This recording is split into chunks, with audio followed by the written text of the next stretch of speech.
línea a el ex rector del Instituto Nacional, Fernando Soto, a quien le agradecemos enormemente nos dé algunos minutos para hablarnos de su experiencia en este liceo tan emblemático en nuestro país histórico. Fernando, ¿cómo está usted? Muy buenos días. Claudia Álamo y Gerardo Gómez, le saludamos. Hola, buenos días, Claudia, Gerardo, un agrado de conversar con ustedes. Igualmente, Le encantado. agradecemos muchísimo a usted también que esté a bien de responder esta llamada, esta entrevista. A ver, usted tiene una experiencia larga, no solo porque estuvo en el cargo desde el 2014, usted llegó por el Sistema de Alta Dirección Pública, ¿no es cierto?, al Instituto Nacional, sino también porque su familia fue parte también, ¿no es cierto?, de esta historia del instituto, un liceo emblemático.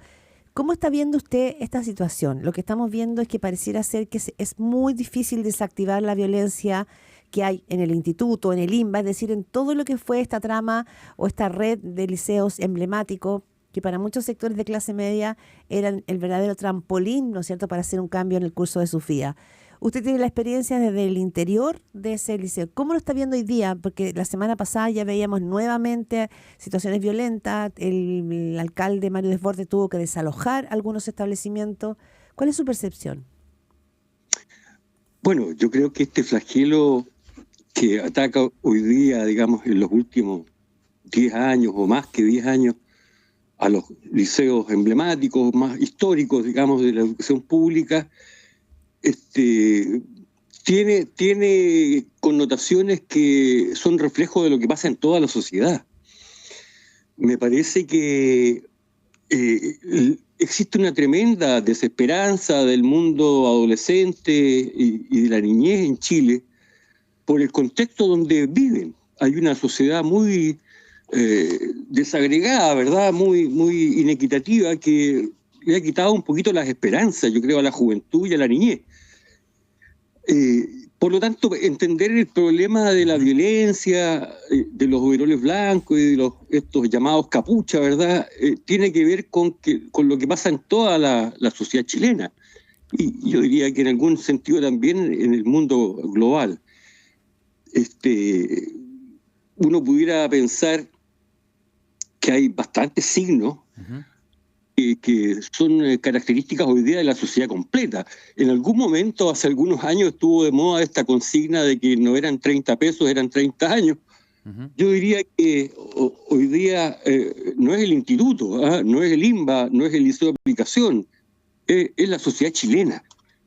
Claro, Entonces, pero ahí yo creo que debiéramos buscar las causas profundas que mantienen hoy día como una cosa bastante inmanejable pero la Fernando, situación de violencia de los liceos. Sí, permítame, además en su trayectoria como ex rector del Instituto Nacional, es cierto que esto permea a la sociedad completa y los niveles de violencia son preocupación, pero las escuelas deberían ser lugares distintos, lugares de protección de la sociedad, lugares donde nuestros hijos, hijas, jóvenes, adolescentes se están formando para hacer ese cambio, porque si esperamos que cambie toda la sociedad, esto podría, ¿no es cierto? Y esto solo pareciera ir al alza. Cuando uno mira las cifras de violencia en las escuelas, cuando uno mira lo que ha pasado en distintos colegios a nivel del país, vemos que incluso el tema de las armas es un tema que también ha ido al aumento. Entonces, ¿qué pasó en el Instituto Nacional que se resquebrajó, que se rompió esa trayectoria de ser como la escuela de las lumbreras de este país?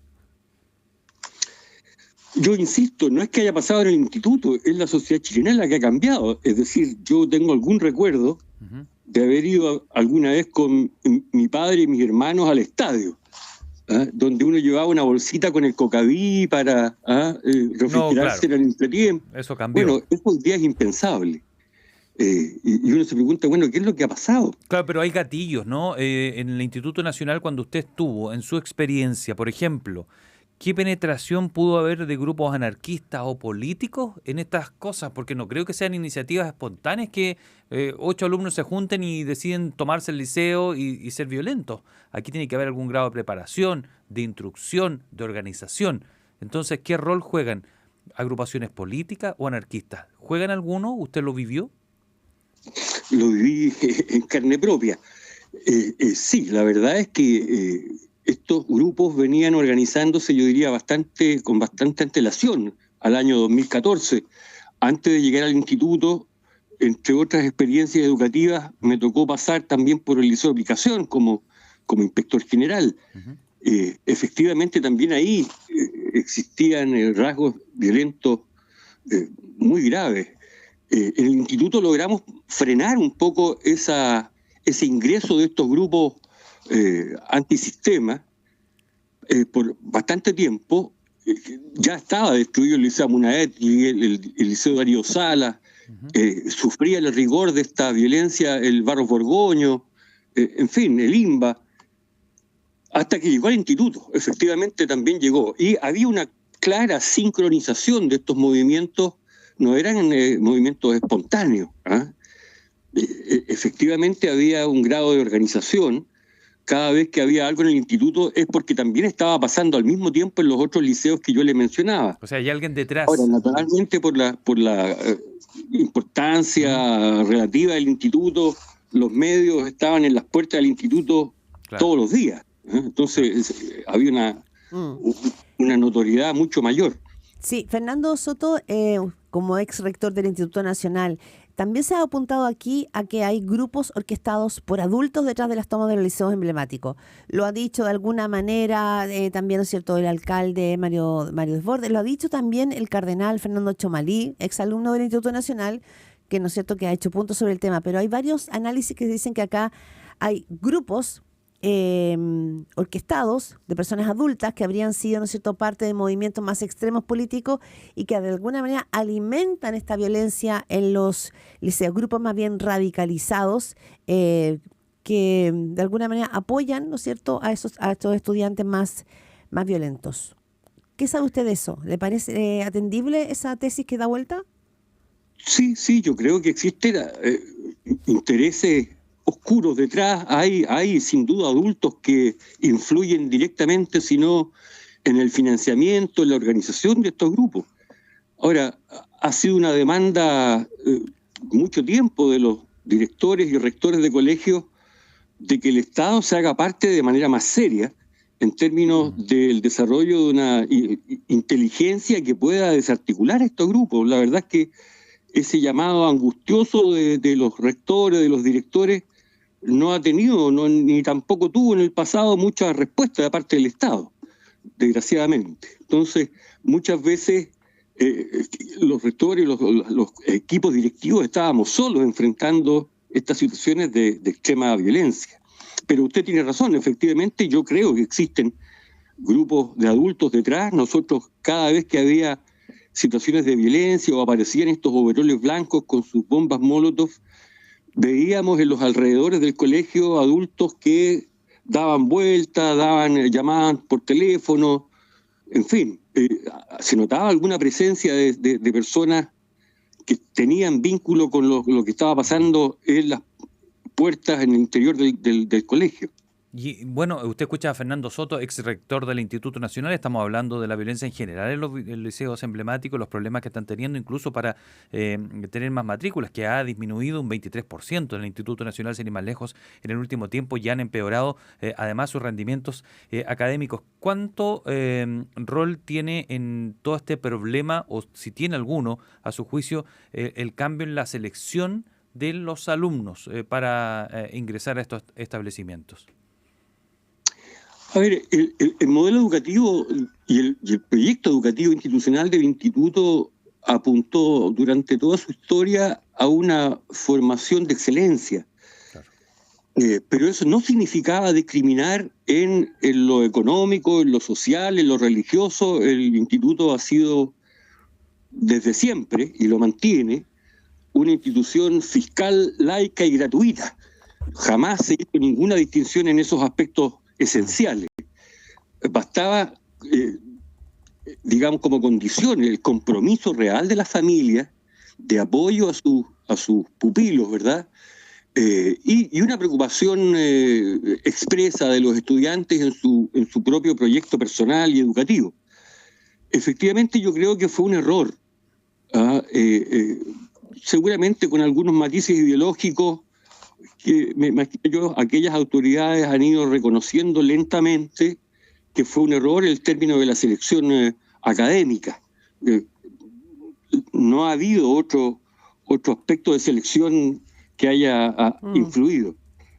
Ahora, es importante también dejar constancia que en el instituto, desgraciadamente con el tiempo también se fue haciendo inmanejable. Fíjese usted, cuando me tocó a mí la rectoría, entre el 2014 y el 2019, la matrícula estaba en alrededor de 4.400 alumnos. Usted comprenderá que con 101 cursos, con un promedio de 43 alumnos por curso, es realmente inmanejable. La administración escolar se hace realmente cuesta arriba. 3.000 y para los profesores y equipos directivos es imposible incluso conocer a todos los estudiantes. Acá importante, Fernando Soto, usted como exrector del Instituto Nacional, bueno, aquí alguien me recuerda que usted, su minuto por el tema de la violencia, había sido incluso rociado con benzina en el instituto.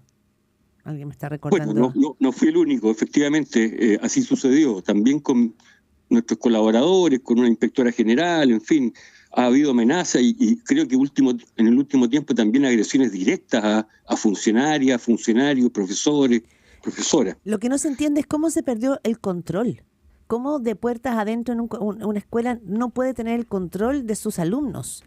¿Cómo es posible que a 5 cuadras del Palacio de Gobierno hayan alumnos de overoles blancos, no sé, saltando por los techos o rociando de benzina a un rector? Bueno, es por lo que le decía, si usted se para en la puerta del instituto un cuarto para las 8 de la mañana, va a ver cómo llegan centenares de estudiantes todos al mismo tiempo. En 5 minutos entran más de 2.000 estudiantes a clase. El instituto tiene 2 jornadas. Se empiezan las clases 10 para las 8 de la mañana y la segunda jornada de la tarde, los cursos más pequeños salen a las 8:30 de la noche. Entonces, efectivamente, le decía, manejar a 100 cursos con 43 alumnos por curso es una cosa realmente compleja. Sí, Fernando Soto, me permite brevemente, porque el tiempo se nos va, el tema de los liceos emblemáticos. Aquí ha habido, ¿no es cierto?, cambios para poder abrir el naipe para que todo finalmente no sean unos pocos lunares. ¿Usted ha estado de acuerdo con lo que ha significado finalmente, ¿no es cierto?, este reacomodo, este rebaraje? Porque muchos dicen, bueno, perdimos a institutos o al Nacional, a Limba, a lugares que eran muy puntuales para que sectores medios pudieran dar un salto importante en su trayectoria. ¿O era importante democratizar esos liceos? Yo diría que no solo los sectores medios, también los sectores populares. En el instituto una de sus características fue el pluriclasismo, que siempre generó una dinámica interna y un efecto par entre los estudiantes sumamente virtuoso. Desgraciadamente eso ha cambiado notoriamente. Yo quiero decirle que cuando yo asumí la rectoría del 2014, el índice de vulnerabilidad económica del instituto estaba alrededor del 35%, y en 3 años llegó al 85% de vulnerabilidad. Ahora, efectivamente, los establecimientos de educación pública tienen que hacerse cargo de toda la población de niñez y adolescentes y sin pretender dejar a nadie fuera de esa posibilidad. Pero el cambio en 3 años, de un 35 a un 85%, créame que se notó bastante. Fernando, ¿sí? Usted mencionó que cuando tenía estos problemas de violencia no encontraba la respuesta adecuada por parte de la autoridad respectiva. Es decir, ellos son los encargados de hacerse cargo, no usted como Fernando Soto tenía que poner el orden completo en el establecimiento, era imposible eso, ¿no? Sino que la autoridad respectiva que estaba sobre usted y no la encontraba. Es más, cuando usted estaba la ley Aula Segura, que le supuestamente entregaba herramientas para, no sé, expulsar o sancionar a un alumno, pero eso no sirvió. Entonces, ¿qué es lo que faltó? ¿Faltó ley? ¿Faltó voluntad? ¿Hubo miedo? ¿Qué es lo que faltó? Porque usted decía, la autoridad no nos daba la respuesta. ¿Qué respuesta es la que usted pedía y no encontró? Yo creo que una mezcla de todas las características que usted mencionó. En un principio no se le dio la importancia y las autoridades no tuvieron la voluntad de asumir con mayor fuerza, digamos, el apoyo y las soluciones a esta problemática. Y esto no tiene que ver con un signo político, porque me tocó vivir a mí 2 administraciones de signo político distinto y en ambas administraciones la situación era similar.